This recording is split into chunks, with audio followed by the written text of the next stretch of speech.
Au cœur de l'administration Donald Trump, deux figures centrales ont envoyé des messages publics aux tonalités différentes concernant l'Iran et les opérations israéliennes au Liban. J.D. Vance, le vice-président, a critiqué les bombardements qui, selon lui, entravent les efforts de paix menés par les États-Unis. Marco Rubio, quant à lui, a défendu les actions israéliennes comme une réponse légitime aux attaques du Hezbollah. La guerre entre les États-Unis et l'Iran a commencé en février, avec des attaques américaines visant à dégrader les capacités militaires du régime de Téhéran. Au cours des mois suivants, les forces américaines et israéliennes ont mené des opérations qui, selon des évaluations officielles, ont éliminé ou endommagé une grande partie de la marine. Forces aériennes, systèmes anti-aériens et lanceurs de missiles iraniens. Le conflit s'est étendu au Liban, où Israël a intensifié ses attaques contre le groupe, le principal groupe proxy de l'Iran à la frontière nord. Même avec l'Iran militairement affaibli, le coût humain et le risque d'escalade régionale restaient élevés. Dans ce contexte, l'administration Trump a cherché une issue négociée.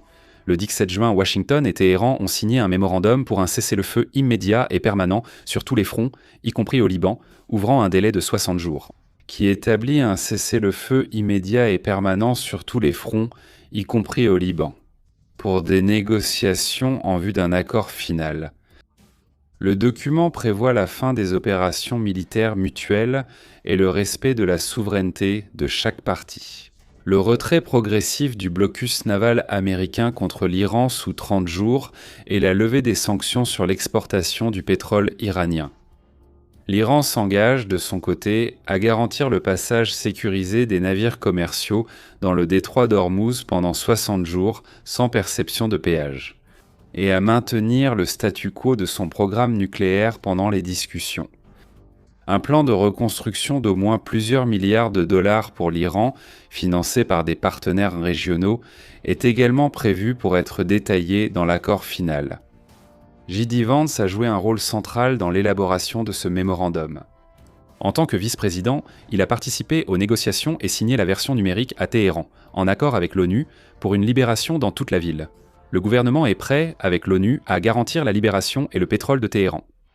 Son approche a privilégié le pragmatisme en capitalisant sur la pression militaire déjà exercée pour obtenir des concessions concrètes, sans prolonger un conflit qui causait déjà de l'usure. Vance. Il a accepté les propositions iraniennes comme un cessez-le-feu immédiat et la création de canaux de désescalade, y compris la possibilité qu'un officier du renseignement iranien serve de liaison avec le Pentagone. Au Qatar. J.D. Vance a défendu publiquement l'accord avec un ton optimiste, soulignant que les pays du Golfe pourraient contribuer à la reconstruction de l'Iran, et mentionnant également la perspective d'une relation plus coopérative entre Washington et Téhéran à long terme. Pour Vance, le mémorandum signé représente une base solide. Arrêter les combats, rouvrir le détroit d'Ormuz, et utiliser les 60 prochains jours pour résoudre des questions plus complexes, comme le sort du matériel enrichi iranien et le programme nucléaire. Si vous voulez accéder à des analyses complètes avec des contenus exclusifs qui ne sont pas publiés publiquement ici sur la chaîne, devenez membre de la chaîne pour seulement J.D. Vance. La stratégie de J.D. Vance a du sens dans un contexte où l'Iran avait déjà perdu une grande partie de sa capacité conventionnelle de projection de puissance. Maintenir la pression indéfiniment risquait d'épuiser les ressources américaines, d'impliquer davantage les groupes par procuration et de provoquer une interruption prolongée du flux de pétrole par le détroit d'Ormuz.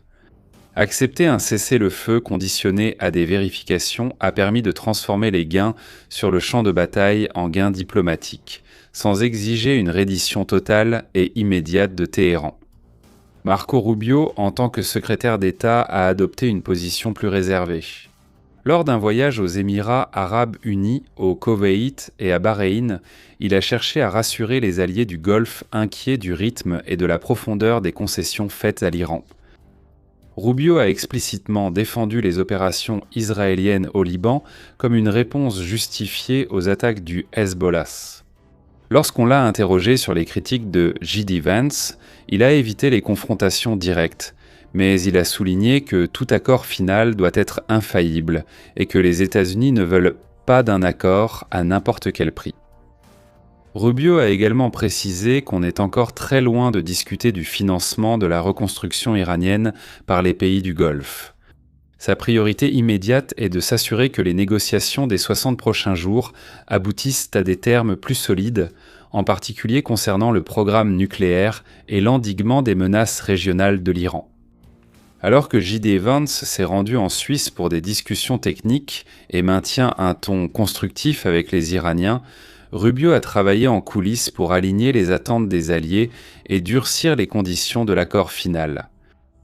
La divergence entre les deux n'est pas seulement rhétorique ou quelque chose inventé par les journaux qui n'aiment pas Donald Trump. Le vice-président, avec ses propres convictions et son scepticisme envers les interventions et les attaques prolongées contre l'Iran, voit le mémorandum comme une opportunité de mettre fin au conflit, cher après avoir affaibli l'adversaire. Rubio, dont la vision est plus alignée sur la ligne traditionnelle d'endiguement ferme contre l'Iran, craint que des concessions rapides ne soient exploitées par Téhéran ou par ses groupes mandataires.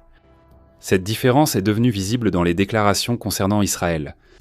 Vance a averti que les critiques israéliennes à l'égard de l'accord et les bombardements d'infrastructures civiles à Beyrouth pourraient saper les efforts diplomatiques américains. Rubio, au contraire, a réaffirmé le droit d'Israël à se défendre. L'administration dans son ensemble nie toute division interne et affirme que tous suivent les directives de Donald Trump. Malgré cela, le président américain lui-même a plaisanté publiquement en disant que si l'accord réussit, il s'en attribuera le mérite. Si cela échoue, la faute retombera sur J.D. Vance. Cette analyse ne s'arrête pas là, mais si vous souhaitez regarder la vidéo complète, faites comme nos membres. Il suffit de devenir membre exclusif de la chaîne pour seulement 7,99 centimes par mois. Il suffit de cliquer sur « Devenir membre ». Donnez votre avis en commentaire. Pensez-vous que ces différences entre Vance et Rubio vont gêner ou aider l'accord final? Activez les notifications pour ne pas manquer les prochaines vidéos.